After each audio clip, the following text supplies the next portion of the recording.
Yolanda Saldivar, the woman convicted of murdering Tejano music icon Selena Quintanilla, is set to be eligible for parole in March 2025.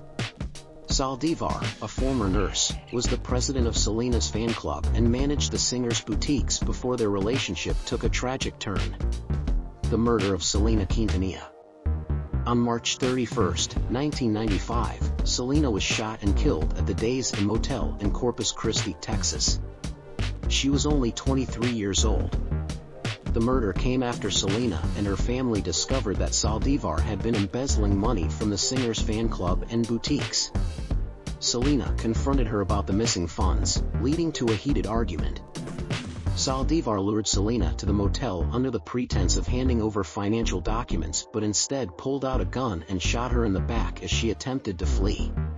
Despite being rushed to the hospital, Selena died from her injuries, leaving behind a devastated family and fan base. Saldivar was arrested after a nearly 9-hour standoff with police, during which she threatened to take her own life. Trial and conviction. In October 1995, Saldivar was convicted of first-degree murder.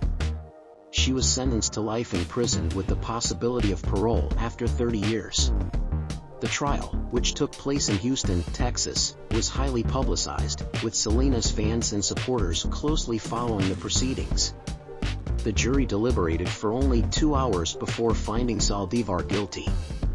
Following her conviction, Saldivar was placed in the Mountain View Unit, a high-security women's prison in Gatesville, Texas. Due to the high-profile nature of the case, she has been kept in isolation for her safety. Parole eligibility and public reaction.